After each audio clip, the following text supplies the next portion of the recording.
Donc, أعوذ بالله من الشيطان الرجيم بسم الله الرحمن الرحيم الحمد لله رب العالمين الرحمن الرحيم مالك يوم الدين اللهم صل على سيدنا محمد وعلى آل صحبه وسلم أما بعد.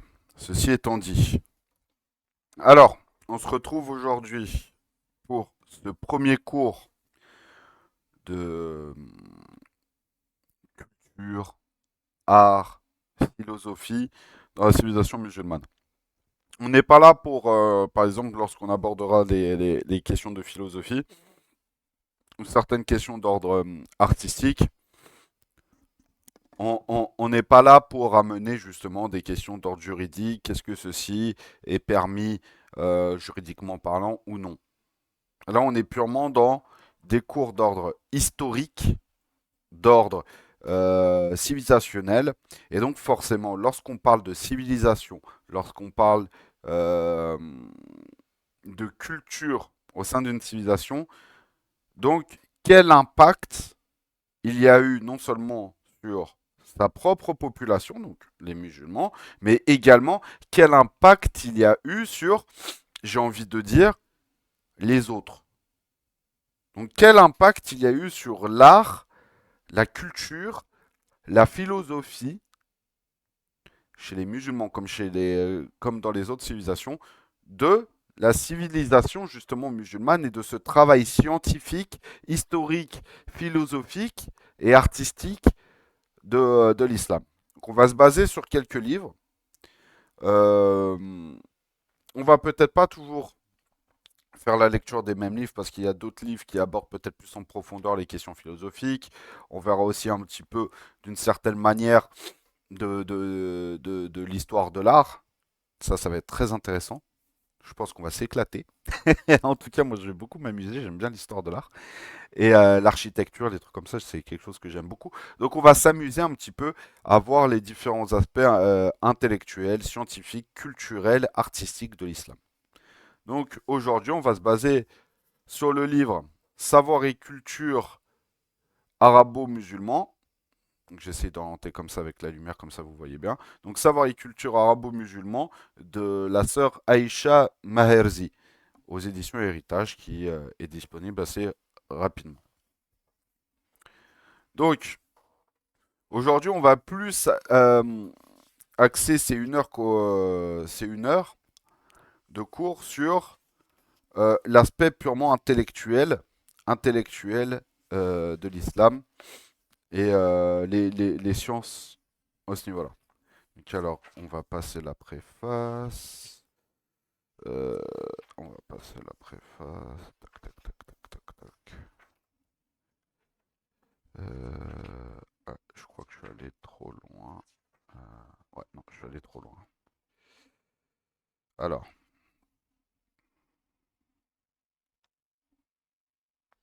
donc, ce qui est intéressant avec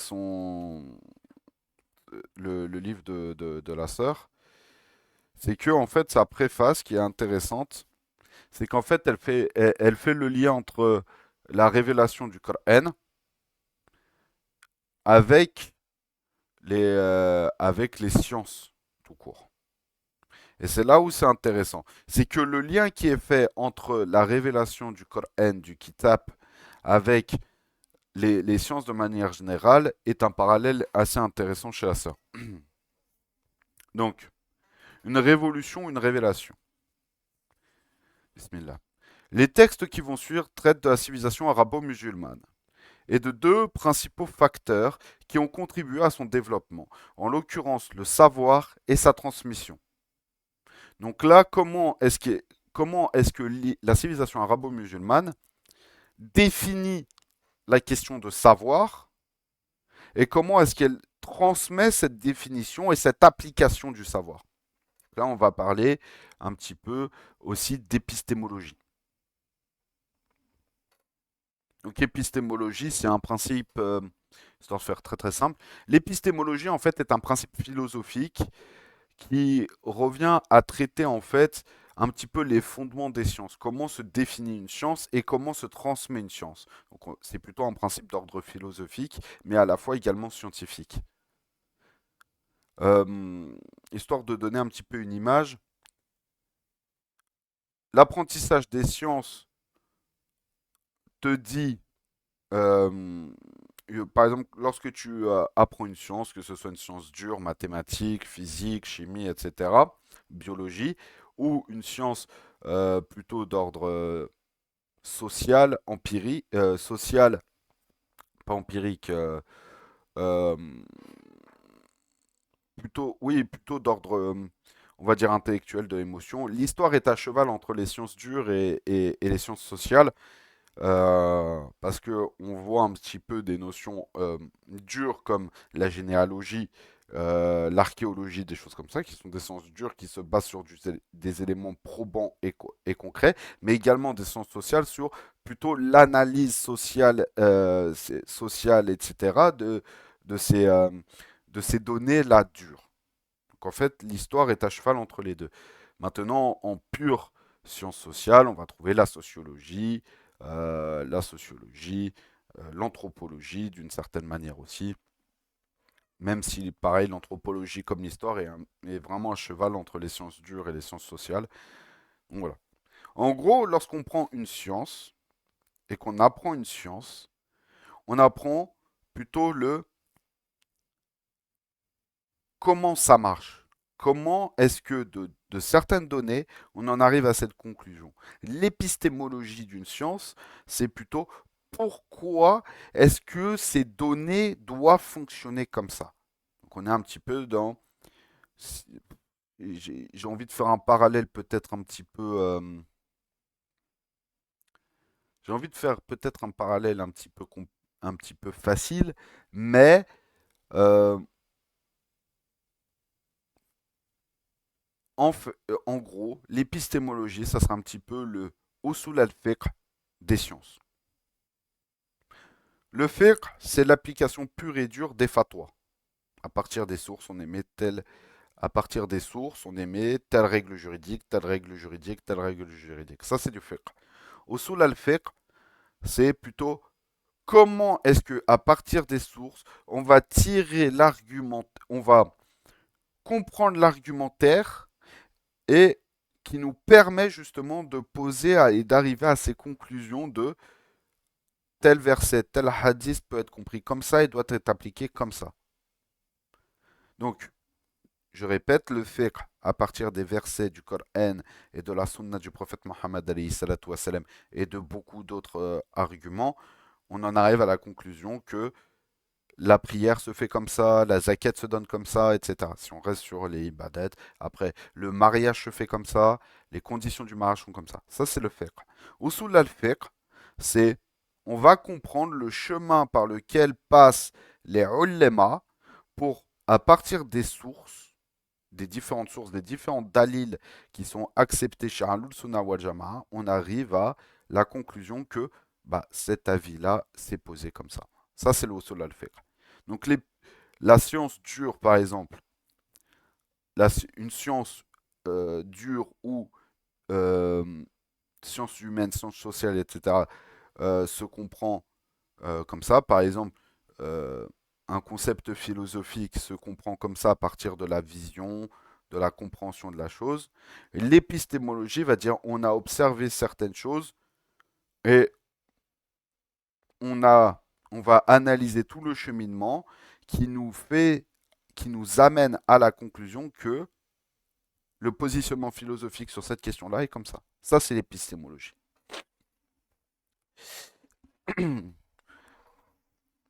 Donc, les textes qui vont suivre traitent de la civilisation arabo-musulmane et des deux principaux facteurs qui ont contribué à son développement, en l'occurrence le savoir et sa transmission. Ils constituent tous deux des obligations coraniques appliquées par le premier maître de l'islam qui est le prophète Mohammed sallallahu alayhi wa sallam. Cet aperçu sur quelques exemples de contenu et la manière dont s'est construite cette civilisation s'appuie sur la teneur de la révélation qui fut une révolution autour d'une idée force pour les croyants, celle de l'apprentissage de la science et de son enseignement.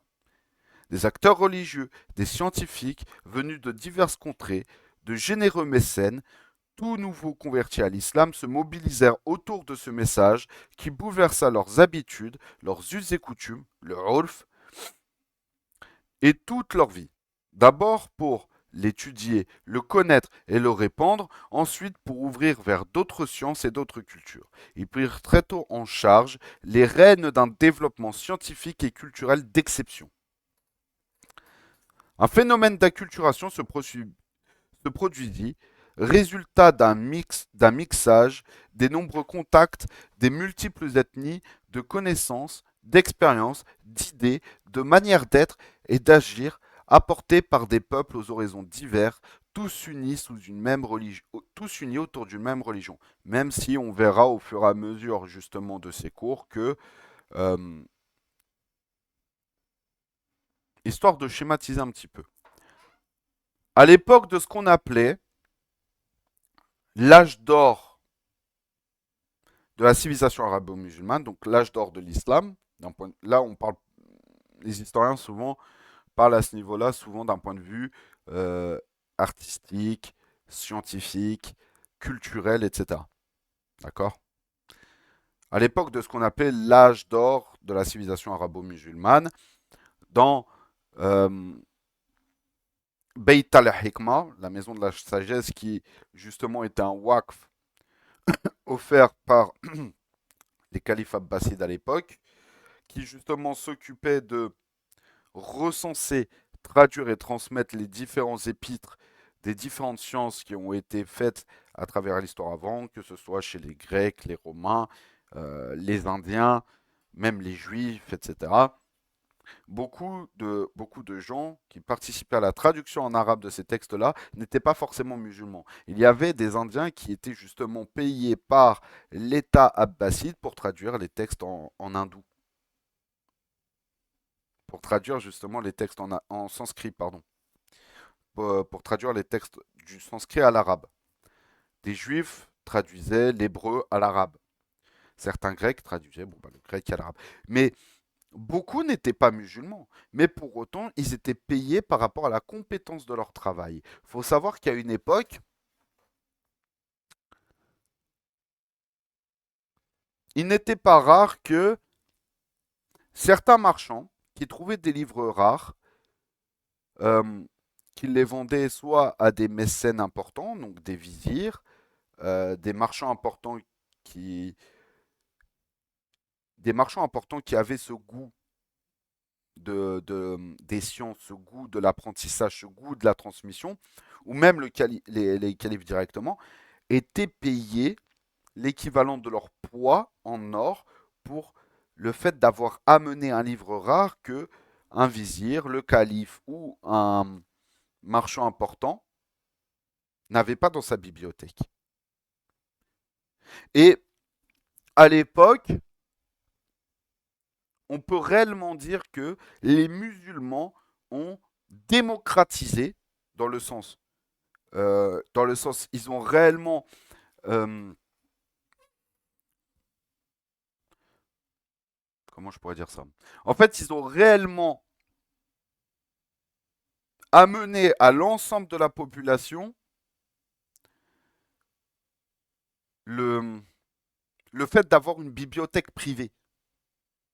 T'allais chez des riches commerçants, des vizirs, des califes, et même certains scientifiques, des médecins ou autres, tu voyais souvent le principe d'avoir une bibliothèque privée avec des livres dedans. C'était quelque chose de normal. C'est quelque chose qui s'est perdu aujourd'hui, malheureusement. Aujourd'hui, c'est quelque chose qui s'est perdu. Je fais encore une autre parenthèse dans une parenthèse, mais c'est pour vous donner une idée. Beaucoup le savent, mais de base, je ne suis pas musulman. Je suis ce qu'on appelle un converti.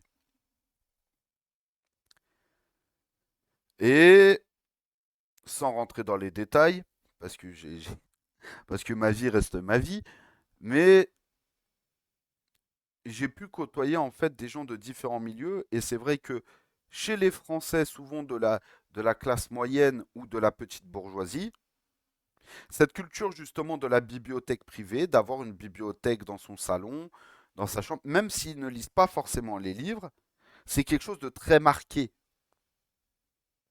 C'est quelque chose de très marqué. Donc, aujourd'hui, la récupération de cette tradition de la bibliothèque privée, aujourd'hui, c'est quelque chose de complètement normal chez les Français. À l'époque, au Moyen Âge, ce qu'on appelait le Moyen Âge et tout, bah, c'est quelque chose qui était très rare, même chez les gens puissants. Généralement, les bibliothèques, tu les retrouvais en fait dans les églises et les monastères.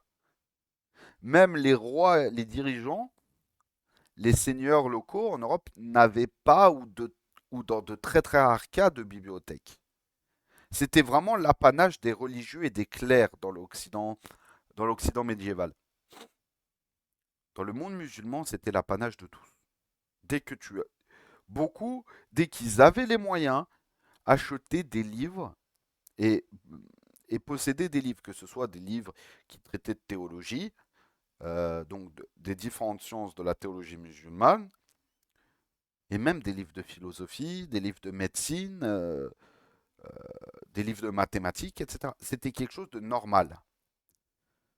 Aujourd'hui, c'est quelque chose qui se perd, qui s'est énormément perdu dans beaucoup de familles de musulmans. Je ne dis pas que je généralise, mais qui dit généralité dit exception. C'est quelque chose qui s'est perdu dans beaucoup de familles de musulmans. Je parle vraiment de musulmans, de musulmans de naissance, comme on peut dire, de gens, par exemple en France, issus de l'immigration maghrébine, turque, ouest-africaine ou autre. C'est quelque chose qui s'est perdu. Donc on voit vraiment que aujourd'hui, et c'est ça aussi un petit peu le but de ce cours sur de voir un petit peu de manière générale tout l'aspect culturel, scientifique et philosophique et artistique de la civilisation musulmane pour essayer de comprendre comment est-ce qu'on est passé d'une civilisation qui a inspiré et qui était le fer de lance du renouveau intellectuel, philosophique, scientifique et artistique de l'humanité à être aujourd'hui une civilisation, j'ai pas envie de dire en déclassement parce que ça serait déjà de un mentir et de deux euh, ça serait très cliché de dire ça, mais en tout cas aujourd'hui c'est vrai que beaucoup de choses de notre patrimoine culturel, scientifique, artistique et philosophique aujourd'hui ont été beaucoup mis de côté.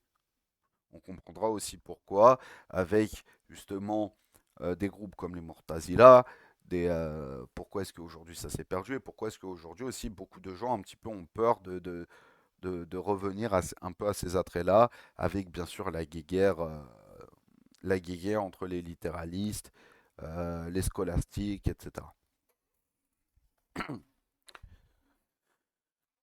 Et aussi justement, donc ça c'est purement sur beaucoup de principes, et aussi deuxième aspect, c'est peut-être, Inch'Allah, de faire découvrir, en tout cas, c'est ce que je souhaite et ce que j'espère, faire découvrir justement des, euh, un aspect, peut-être, j'ai envie de dire, euh, un aspect culturel que les gens ne connaissent pas forcément. Pourquoi est-ce que, par exemple, le style architectural des mosquées au Maghreb est comme celui-ci? Pourquoi est-ce que, par exemple, le style architectural qu'on va retrouver dans les mosquées en Anatolie, donc en Turquie aujourd'hui, est comme ceci? Ou en Perse, en Transoxiane, Asie centrale, donc Ouzbékistan, Kazakhstan, tout ça. Pourquoi est-ce qu'il est comme ça?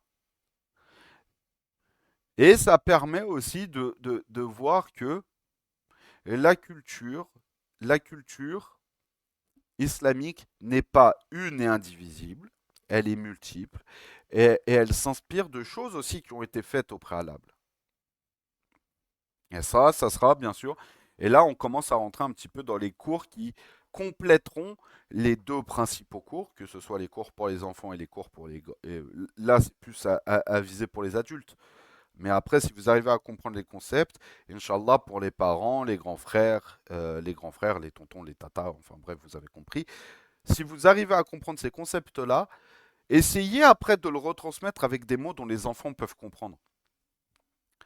Et donc là, justement, tout l'intérêt de ça, c'est en fait de pouvoir développer certaines choses dont on perdrait trop de temps si on en parlait, par exemple, dans les cours du dimanche soir pour les adultes sur l'histoire islamique. C'est de pouvoir justement prendre un temps spécifique à certaines choses.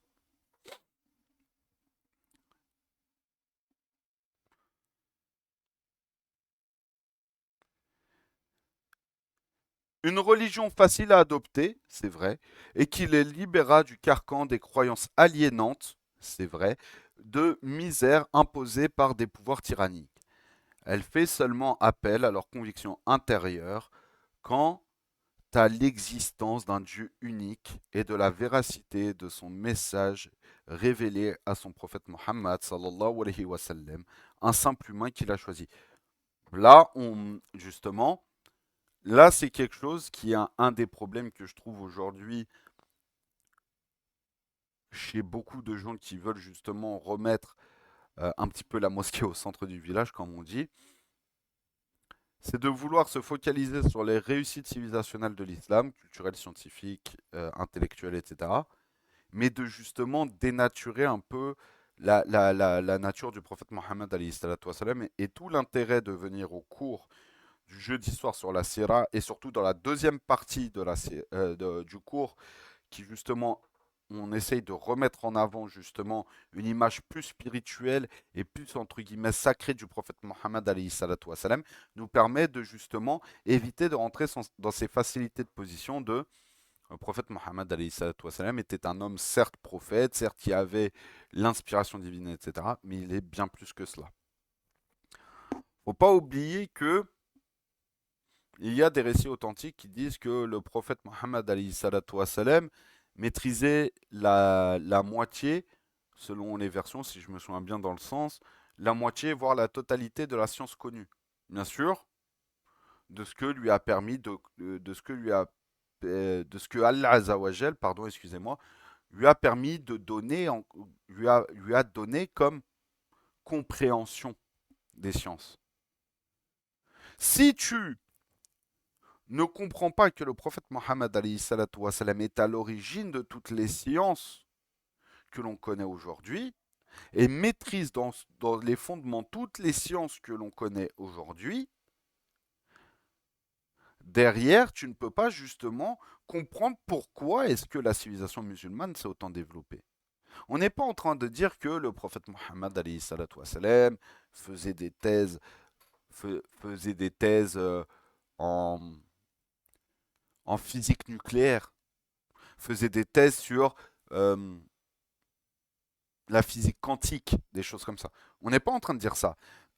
Mais les notions de compréhension justement du nucléaire, de la physique quantique, etc., le prophète Mohammed, alayhi salatu wassalam, de par la science que lui a donnée Allah Zawajel et la compréhension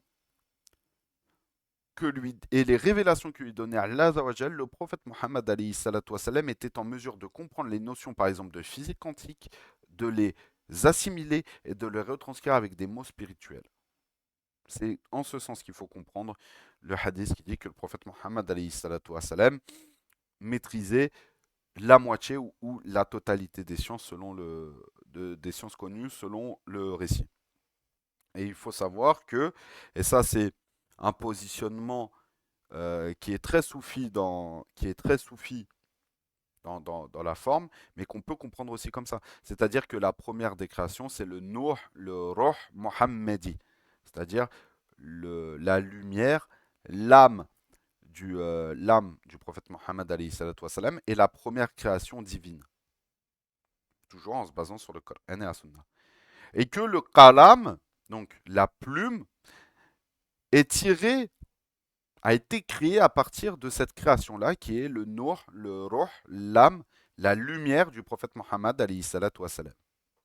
Et là aussi, justement, ça nous permet de comprendre que sans le prophète Mohammed alayhi salatu wassalam, il n'y a pas le qalam qui est retransmis et qui, derrière, qui retranscrit les paroles et les décisions d'Allah Azawajal et qui les retransmet derrière à l'ensemble de l'humanité et prophètes et messagers inclus. En prononçant une simple shahada, Ashhadu an la ilaha illallah wa ashhadu anna Muhammadan Rasulullah, ou témoignage, donc il n'y a de divinité de Dieu et son prophète est envoyé est Mohammed sallallahu alayhi wa sallam. L'individu rejoint en toute confiance la communauté des croyants où il trouve sécurité et fraternité. De multiples et nombreuses populations crurent en l'islam qui promeut la dignité humaine par le savoir, par l'égalité, par la solidarité entre les croyants. Iqra bismi rabbikal lazi khalaqa. خلق الإنسان من علق اقرأ وربك الأكرم الذي علم بالقلم علم الإنسان ما لم يعلم. Donc, je vais essayer de reprendre en français là, les 5 premiers versets de la sourate Al-Alaq. Comme ça, au moins, hop, et ça, copier. Et comme ça, au moins, derrière, hop, coller. Hop. Et je vais même la partager comme ça, hop là, partager. Donc, nanana,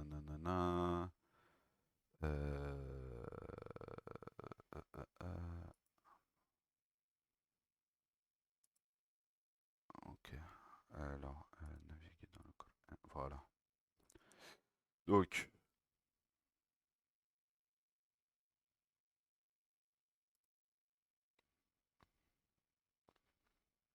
أعوذ بالله من الشيطان الرجيم بسم الله الرحمن الرحيم اقرأ باسم ربك الذي خلق. Donc, au nom d'Allah le clément, le miséricordieux, lis au nom de ton Seigneur qui a créé. خلق الإنسان من علق. Alhamdulillah. On reprend خلق الإنسان من علق, qui a créé l'homme d'une adhérence. Donc l'adhérence, comment expliquer l'adhérence? L'adhérence, c'est le tout début de la matrice dans le ventre de la maman. C'est-à-dire, c'est le moment où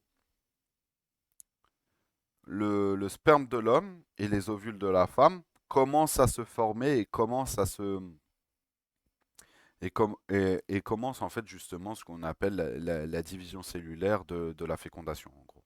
Donc c'est ça al-alaqa, l'adhérence. Iqra wa rabbukal akram. Lis, ton Seigneur est le très noble. Alladhi allama bil qalam, qui a enseigné par la plume al-qalam, le kalam.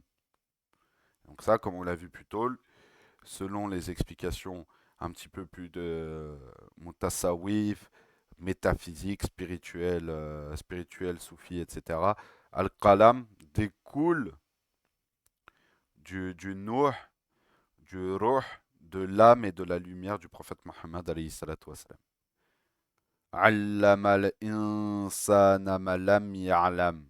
Il a enseigné à l'homme ce qu'il ne savait pas. Et du coup, toutes ces questions-là, sont des questions qui posent les jalons justement de l'aspect scientifique, philosophique, intellectuel, artistique, scientifique de la civilisation musulmane. Pourquoi? Parce que beaucoup justement de scientifiques, de ulama dans le sens, pas dans le sens religieux, ici dans le sens de porteur du savoir, de porteur et de transmetteur du savoir vraiment au sens large, ont compris que ces 5 versets-là mettent en avant le principe de compréhension de la création d'Allah Azzawajal, d'acceptation et de le principe d'observation, d'analyse, de compréhension et de transmission de tout ce qui a été découlé avant de la création d'Allah Azzawajal est une ibada. Est une ibada, c'est un acte d'adoration. Donc là, on commence à rentrer justement dans ce qu'on pourrait appeler de l'épistémologie. Ou comme je le disais plus tôt, on ne rentre plus dans le comment, on ne rentre plus dans le pourquoi est-ce que ça fonctionne comme ça, mais dans le comment est-ce que ça fonctionne comme ça. Ça, le monde tourne comme ça parce que Allah Azawajal l'a formé ainsi, nous a demandé de chercher la réflexion de pourquoi est-ce que le monde fonctionne comme ça. Là, on est dans de l'épistémologie, en plus de ça, de l'épistémologie islamique. Et on peut le comprendre, et on peut comprendre ça aussi d'une certaine manière. Là, on l'a vu par ces versets-là, mais on peut aussi le comprendre aussi avec le hadith Jibril. Vous savez, lorsque Omar ibn al-Khattab rapporte que un homme euh, dont l'apparence n'était pas celle d'un voyageur, mais que personne n'avait vu auparavant et qui semblait arriver d'un endroit. Alors que les marques du voyage, la poussière, la fatigue, etc., n'étaient pas inscrites sur lui. Il s'est assis devant le prophète, ses genoux contre ses genoux, et a commencé à le questionner. Qu'est-ce que l'islam? Man Islam. Et le prophète Mohammed alayhi salatu wassalam, de lui répondre, l'islam c'est d'attester qu'il n'y a de Dieu, que je suis le prophète envoyé par Dieu, de faire sa prière, de payer sa zakat, de jeûner le jeûne du mois de Ramadan et de faire le pèlerinage à la maison sacrée lorsque cette personne en a les moyens, a la capacité financière, physique, etc. Donc ça c'est pour ce qui est de l'islam. Qu'est-ce que la foi? Donc la foi, c'est de croire en Allah, en ses prophètes, en ses livres révélés, en ses anges, au jour du jugement dernier et au jour du jugement dernier et au destin, qu'il soit bon ou mauvais. Et c'est là où on s'écarte justement, nous, Ahlul Sunnah wal Jama'a, on s'écarte justement des Mortazila à ce niveau-là, enfin d'une certaine branche des Mortazila à ce niveau-là, c'est que le destin bon ou mauvais vient d'Allah Azawajal.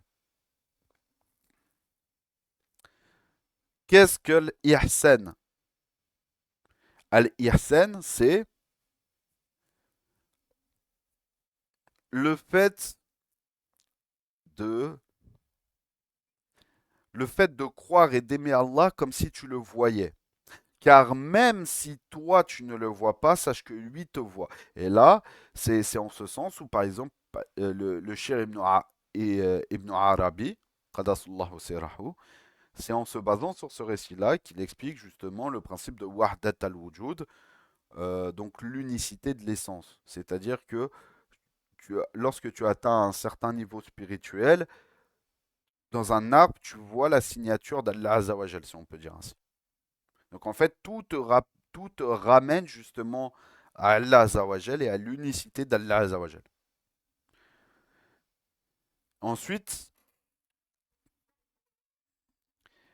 donc, l'ange Jibril, sous la forme de ce voyageur, demande peux-tu me parler de l'heure? Le prophète Mohammed alayhi salatu wassalam, lui répond sache que la personne qui demande ne sait pas plus que la personne qui est demandée. En gros, il dit que on ne peut pas savoir quand viendra l'heure du jour du jugement dernier. Ça, c'est un secret qui est réservé à Allah Azawajal. Mais elle n'arrivera pas avant, et c'est là où il explique certains signes, avant que les va-nu-pieds ou les bédouins ne se concurrencent dans le fait de faire des bâtiments qui se concurrencent dans les hauteurs. On peut le voir aujourd'hui justement avec certaines monarchies, de ce qu'on appelle certaines monarchies du pétrodollar, où aujourd'hui, euh, par exemple, une des plus hautes tours qui existent au monde, c'est le Burj Khalifa aux Émirats Arabes Unis. Les constructions majestueuses qu'on trouve aujourd'hui en Arabie Saoudite, aux Émirats Arabes Unis, au Qatar. À la base, ces différentes dynasties, ces différentes familles royales qu'on trouve aujourd'hui dans ces monarchies de la péninsule arabique, donc l'Arabie Saoudite, les Émirats Arabes Unis ou le Qatar, à la base étaient des familles issues justement de Bédouins. Donc on peut le comprendre de deux manières. Déjà, les Bédouins cessent d'avoir ce statut de nomade ou semi-nomade, d'accord? Parce que ça, on le détaillera dans la Sira où je vais préparer euh, un document PDF pour comprendre un petit peu les Arabes de la période de la Jahiliya de manière très résumée. Et du coup, de manière très résumée, je vais essayer de préparer ça pour jeudi. Du coup, ce qu'il faut comprendre, c'est que cette concurrence dans l'édification de ces hauts bâtiments peuvent être compris de deux manières. Premier point, ces familles de Bédouins, de Arabes, sortent de leur statut premier, c'est-à-dire de population nomade ou semi-nomade. Et second point, en plus de ça, non seulement ils se sédentarisent, mais en plus de ça, par la suite, ils se concurrencent dans l'édification de bâtiments toujours de plus en plus hauts. Donc là, on touche encore à deux autres aspects. C'est là on touche à de l'anthropologie, à de l'histoire, à de l'architecture, etc., etc. Et que aussi, si je me souviens bien, que le fils devienne le maître dans le sens que la mère devienne esclave de son fils. Ça, je ne veux pas m'étaler dans 40 millions d'explications parce qu'il y a tellement de lectures qui est possible vis-à-vis de cette explication-là. On peut voir un principe justement sociologique. Aujourd'hui, euh, les enfants ne respectent plus les parents, sociologique, éducation, etc. Et ça, on peut le comprendre de différentes manières. Et où après, justement, cet homme est dit, et cet homme a toujours, donc l'ange Djibril, sous la forme d'un homme, a validé tous les propos du prophète Mohammed alayhi salatu wassalam, en disant tu dis vrai, et où après les compagnons, un petit peu médusés par ce qui vient de se passer, euh, ont questionné le prophète Mohammed alayhi salatu wassalam sur justement ce qui venait de se passer, et le prophète Mohammed alayhi salatu wassalam de leur répondre c'est l'ange Djibril qui est venu vous enseigner votre religion. Et donc ça, c'est un autre, euh, un autre récit, là, aujourd'hui, là qu'on vient de voir plutôt tiré de la sunna du prophète Mohammed alayhi salatu wassalam, qui justement nous parle d'épistémologie. Donc on peut se baser sur ces deux sources, sur les deux sources que l'on vient de voir pour comprendre l'épistémologie et la compréhension justement du rapport à la science, que ce soit les sciences religieuses ou les sciences mondaines diverses et variées, des musulmans. Donc, les 5 premiers versets de la sourate Al-Alaq et le hadith Jibril qu'on vient de citer.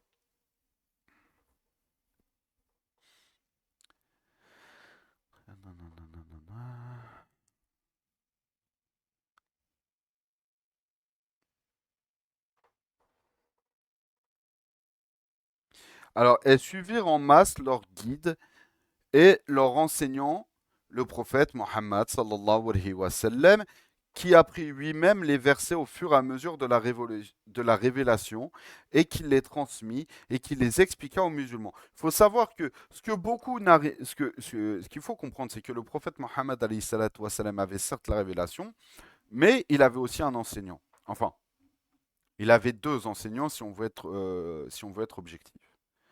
Il avait son premier enseignant qui est Allah Azawajal, et qui lui donnait l'inspiration divine, qui lui donnait l'inspiration divine, et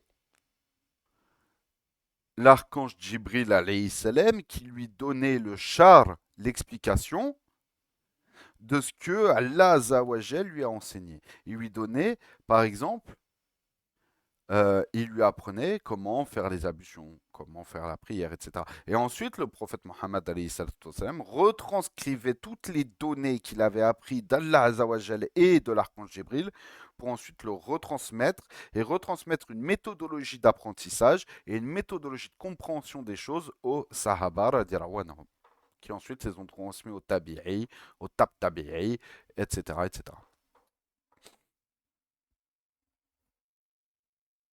Il légua en outre un corpus de traditions authentifiées, donc le Coran et la Sunna, par les savants, soucieux de préserver et de transmettre la nouvelle religion dans son intégrité aux différentes générations. Et on parle bien ici d'intégrité, pas d'intégralité. L'intégrité, c'est être sûr d'avoir transmis ce qui a voulu être compris. Intégralité, c'est l'ensemble des choses. Et c'est là où justement, aujourd'hui, chez Ahlus Sunna wal Jama'a, donc chez nous les musulmans traditionnels d'Ahlus Sunna wal Jama'a, nous avons 4 écoles juridiques, 3 écoles de croyance et après des voies spirituelles, donc des confréries soufis.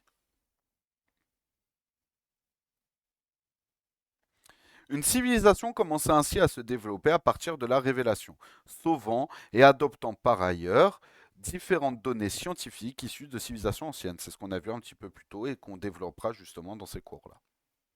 Une véritable révolution scientifique et culturelle se mit en marche, autour d'un point central unificateur et motivant, le Coran. Et bien sûr, il ne faut pas oublier la Sunna aussi, mais ça, c'est moi qui rajoute. Les psychologues parlent aujourd'hui de phénomènes d'interculturation. Quand on parle de phénomènes d'interculturation, c'est-à-dire c'est d'échange de culture, on peut dire que la civilisation arabo-musulmane a créé la première forme de mondialisation du savoir. Avant, ce qui se faisait, par exemple chez les philosophes et les scientifiques grecs ou égyptiens, romains, etc., indiens, chinois, etc., restait quasi, quasi exclusivement cantonnés à leur civilisation. D'accord. L'islam est la première civilisation est la première civilisation qui a mondialisé la, qui a mondialisé cet échange culturel et scientifique. Ce dernier se produisit grâce à la facilitation d'une même croyance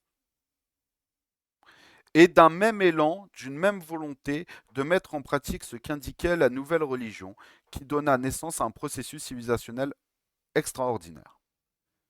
Donc, comme je le disais plus tôt, c'est pas forcément le fait d'avoir une religion commune qui a facilité ça, c'est le fait justement plutôt d'avoir une langue commune. Pourquoi? Parce que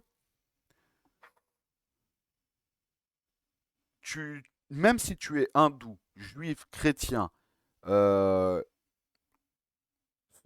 ou autre croyance, si tu maîtrises ta langue dans laquelle un savoir est transmis, et qu'en plus de ça, tu maîtrises l'arabe, tu pouvais largement communiquer avec d'autres scientifiques qui, eux, étaient musulmans sans que toi, tu ne le sois. Tu pouvais transmettre des informations sans que toi, tu ne le sois. C'est-à-dire, c'est beaucoup plus euh, l'arabisation des mœurs, des mentalités et des échanges et de l'administration qui a facilité cet échange-là et cette mondialisation du savoir. Faut savoir qu'à l'époque, une des principales langues utilisées dans le commerce était l'arabe. Les commerçants, les caravaniers, les, les langues qui étaient beaucoup parlées dans les ports commerciaux, c'était beaucoup plus l'arabe que d'autres langues, que le latin ou le grec, etc. L'arabe était la langue mondiale, comme à l'époque, l'arabe était la langue de la mondialisation, des échanges culturels et économiques, comme aujourd'hui, la langue de la mondialisation est l'anglais. Potentiellement, plus tard, ça sera peut-être le chinois à la Warlem. Mais c'est pour vous faire comprendre.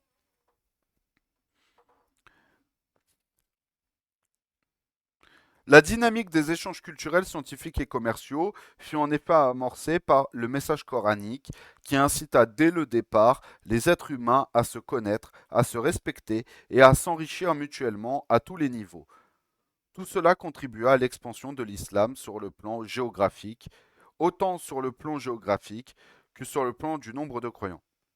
Il finit par s'étendre sur un immense empire allant de l'Espagne à l'Indus, rassemblant des peuples divers autour de la parole divine révélée au prophète sallallahu alayhi wa sallam.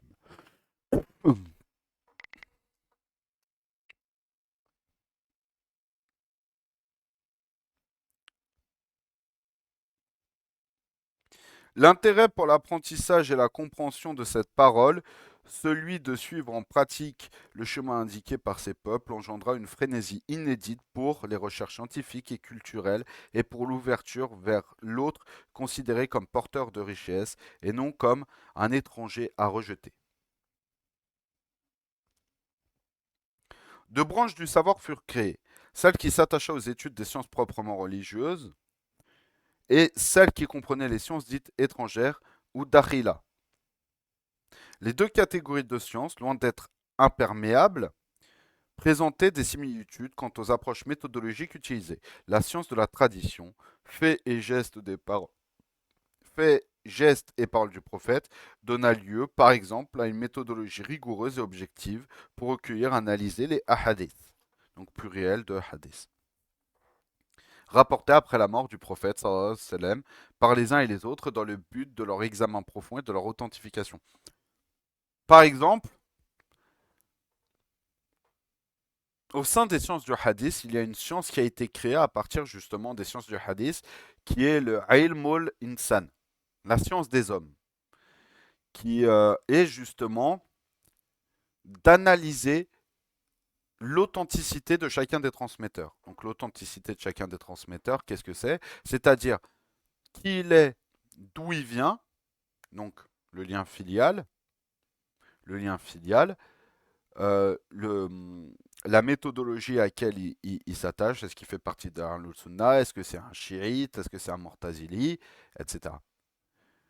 Sa capacité cognitive, est-ce que c'est quelqu'un qui a une bonne mémoire, est-ce que c'est quelqu'un qui se souvient dans les grandes lignes, mais qui ne retransmet pas les termes exactement, donc est-ce qu'il a des petites pertes de mémoire, etc. Et en fait, toutes ces données-là, peuvent être utilisées, cette méthodologie peut autant être utilisée dans ce qu'on pourrait appeler l'anthropologie, par exemple avec la filiation, etc. Parce que la filiation dans la civilisation musulmane, c'est non seulement une civilisation filiale dans le sens familial par le père, mais également une filiation filiale également par la tribu et l'endroit d'où tu viens. C'est pour ça que dans certains nasab et certaines kunyas, tu as par exemple exemple, Al-Faransi, le français, qui vient des territoires de France. Par exemple, les Sahabis, euh, euh, Salman Al-Farisi, c'est-à-dire Salman le Perse, qui vient de la Perse. Euh, Ar-Rumi, j'ai oublié son nom complet, mais Ar-Rumi le romain. En fait, il s'avère que c'était pas un romain dans le sens un byzantin, mais c'était en fait un arabe qui habitait dans les territoires sous domination romaine. Euh, Bilal al-Habashi ou Bilal ibn Rabah, justement, c'est un exemple où on voit les deux. Rabah est le père de Bilal, de Sayyiduna Bilal, donc le sahabi Bilal. Son père était un arabe. Mais pourquoi est-ce qu'on l'appelait al-Habashi? Parce que sa mère était d'Abacha, donc de l'Abyssinie, et que sa mère était esclave et que lui était esclave. Donc Al-Abacha revient à cette filiation territoriale, donc qui vient de Abacha, qui est originaire de Abacha, dont les ancêtres sont de Abacha. Mais Ibn Rabah fait aussi, donc si on veut dire son nom complet, ça serait Bilal Ibn Rabah al-Abashi. Donc Bilal, fils de Rabah, l'Abyssin, même si son père était un arabe.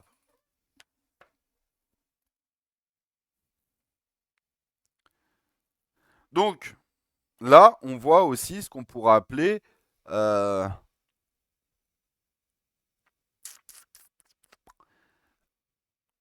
Si vous voyez, par exemple aussi, le ilm al-insan, si vous voyez justement les séries comme Esprit criminel, comment ça s'appelle? C'est euh,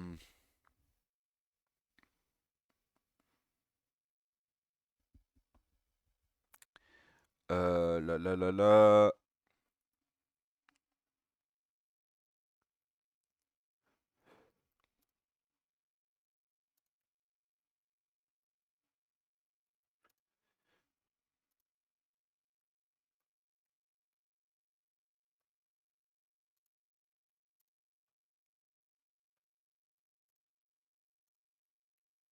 j'ai perdu le terme.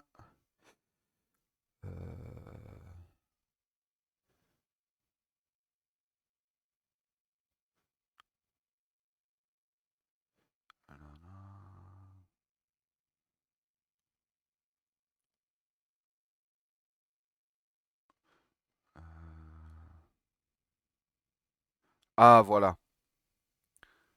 Voilà, c'est bon, j'ai retrouvé.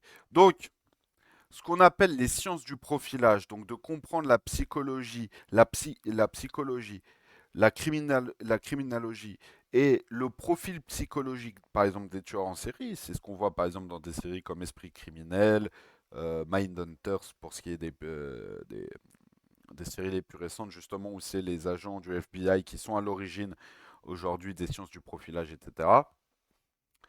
Euh, En fait, ces sciences-là, je dis pas qu'ils se sont inspirés de Ilm al-Insan, parce que je pense pas qu'ils étaient réellement au courant de la méthodologie profonde de ces sciences-là, mais on peut faire un parallèle justement entre le profilage, les sciences du profilage, de la psychocriminalité, etc., et même de la psychologie, pour, on peut faire ce parallèle-là.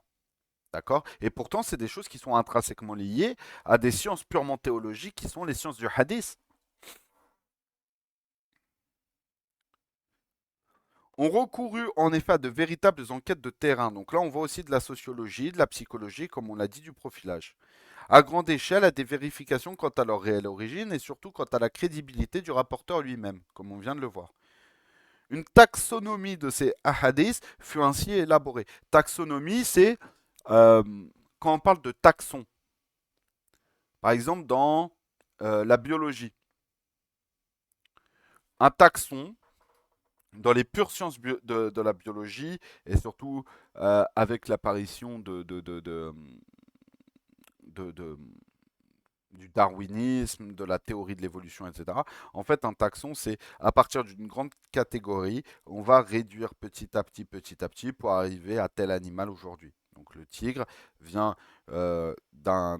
Et, et un sous-taxon, non, et un sous-taxon issu d'un sous est un sous-taxon issu d'un sous-taxon issu d'un sous-taxon pour remonter aux mammifères, etc., etc.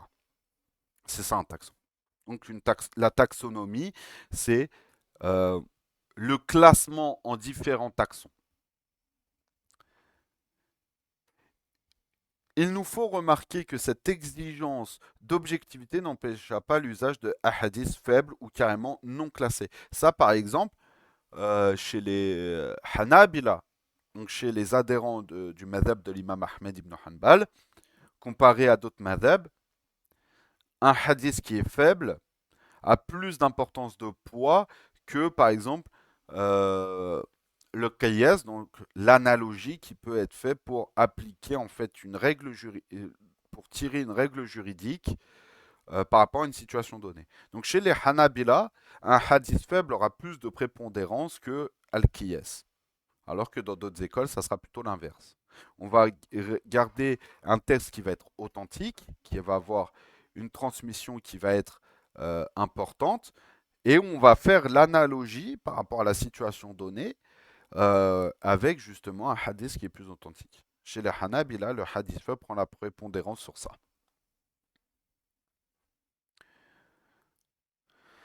Donc utilisèrent des prêcheurs au service de pouvoirs divers, soucieux de plus d'intérêt politique et de préservation de l'intégralité de la tradition du prophète sallallahu alayhi wa sallam.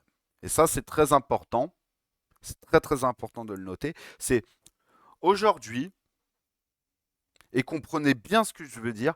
Aujourd'hui, il y a une forme d'innovation qui est faite, c'est que les politiques viennent chercher l'appui des religieux. Ça, c'est une innovation au niveau de la civilisation musulmane. À la base, les religieux, quand tu avais une école méthodologique de compréhension de la religion, et que tu voulais la préserver, la transmettre au plus grand nombre, tu cherchais l'appui de gens politiques importants et influents. C'était les politiques, les dirigeants, les vizirs, les dirigeants, etc., les différents califes, qui étaient les garants de la protection et de la transmission du savoir religieux. Aujourd'hui, on a fait une bid'a, une innovation, c'est-à-dire c'est l'inverse. Les politiques viennent chercher la préservation de leur pouvoir chez les religieux. Alors qu'à la base, c'est l'inverse. C'est comme ça que, par exemple, chez les Abbassides, les Mortazila, à un moment, avaient ce qu'on pourrait dire, entre guillemets, pignon sur rue. Puis, le chiisme a été grandement facilité dans beaucoup de questions, avec justement la prise de contrôle de la dynastie des Bouyides sur les décisions du califat abbasside, ce qui a permis, euh, deux exemples historiques comme ça, où on peut faire le lien avec justement la prise de pouvoir et la prise de pouvoir et le fait que les Bouyides justement viennent prendre contrôle un petit peu des grandes décisions politiques du califat abbasside, c'est l'exécution d'Al-Hajjaj et non, d'Al-Hallaj, pardon. Donc l'exécution d'Al-Hallaj a été appliquée parce que les Bouyides ont pris l'influence politique aux Abbassides à un moment, et l'implantation du pseudo-khilafat chiite fatimide en Égypte. Donc c'est là, c'est en ce sens où il faut comprendre que aujourd'hui, cette bid'a de, et ça tu vas beaucoup justement le retrouver, et ça on va beaucoup justement le retrouver dans certaines dynasties justement de la péninsule arabique aujourd'hui, donc ce qu'on appelle un petit peu trivialement et communément les monarchies du pétrodollar, ont mis en avant justement cette bid'a, cette innovation, que les dirigeants viennent chercher l'appui et l'aval des religieux pour maintenir leur intérêt et leur pouvoir. Traditionnellement parlant, dans la civilisation musulmane, ça ne marchait pas comme ça. C'est les dirigeants qui apportaient justement l'appui et la garantie religieuse de l'État et la préservation des savants religieux.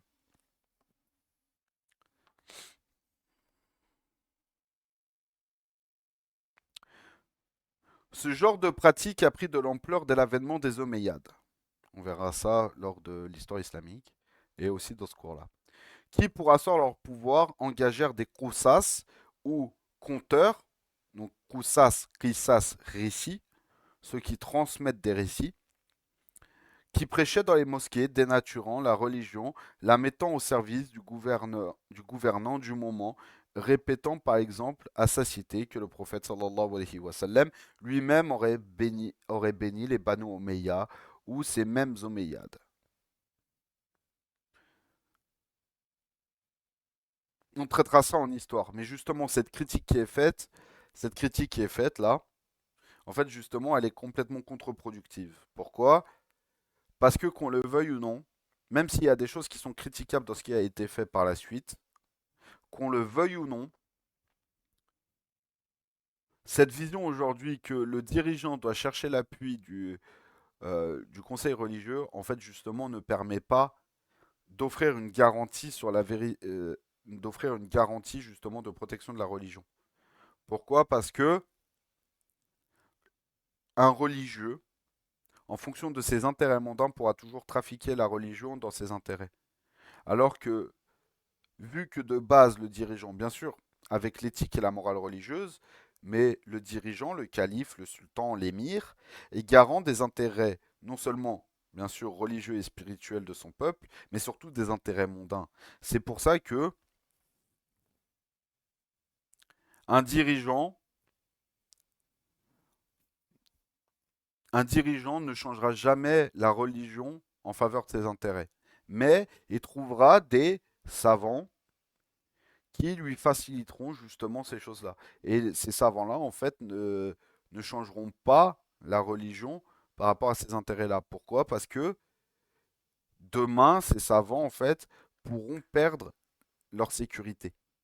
C'est ce qui s'est passé, par exemple, avec, euh, par la suite, la déchéance progressive des Mortazila, et pareil pour les Bouyides, etc. Pourquoi? Parce que d'autres vizirs qui étaient attachés à notamment là, les Seldjoukides, qui étaient attachés à Al-Sunna de manière traditionnelle, ont repris l'influence au niveau du, au niveau du califat basside, ont fondé, et ça on le verra dans ce livre-là, ont fondé ce qu'on appelle la Madrasa Nizamiye, donc l'université Nizamiye, qui derrière a transmis la méthodologie traditionnelle d'Ahl-Sunnah wal Jama'a.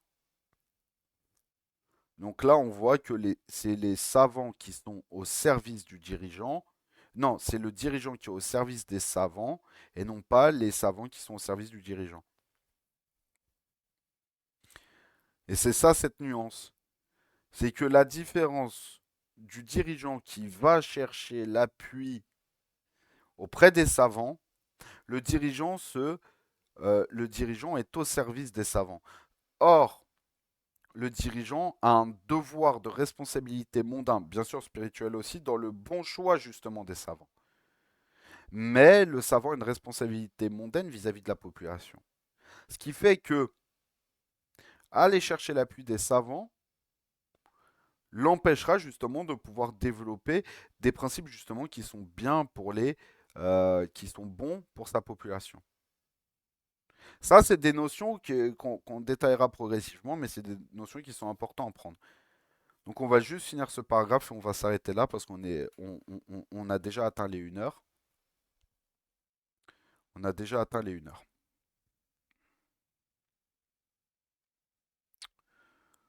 Euh,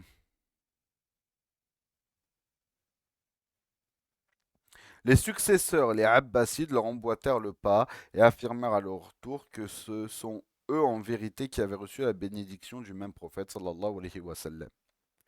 La rigueur, l'objectivité et l'éthique ont été dans l'ensemble respectés par les savants du ilm al-hadith, donc de la science du hadith, ou science de la tradition, qui ont veillé à l'indépendance de leurs recherches scientifiques. Donc là, on est resté juste sur les origines. On est resté juste sur les origines là de différentes choses qui peuvent être vues d'un point de vue justement scientifique, intellectuel, etc. au sein de la population musulmane. Maintenant, est-ce que ces notions-là doivent être développées dans d'autres choses? Est-ce qu'il y a des choses à corriger, une vision à corriger? Je pense qu'il y a une... Excusez-moi. Je pense qu'il y a une certaine vision à corriger sur justement comment était vue la religion à l'époque, la position de la religion à l'époque, essayer de comprendre les choses autrement, parce que en soi, la sœur Hafizallah euh,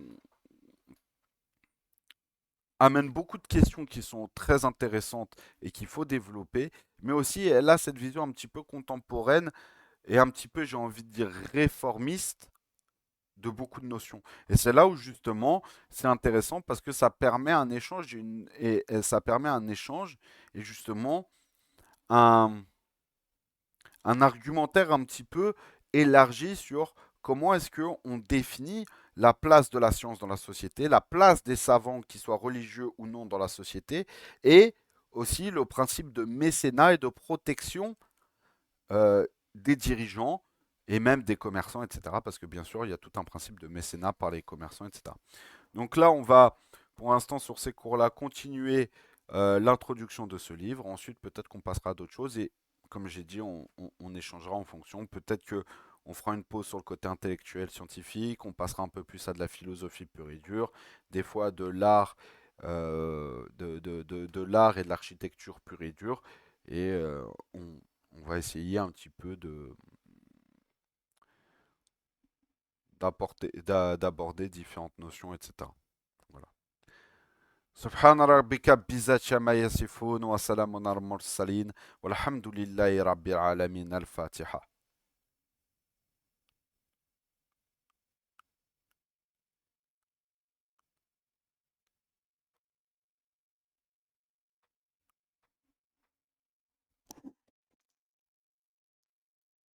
Assalamu alaikum wa rahmatullah.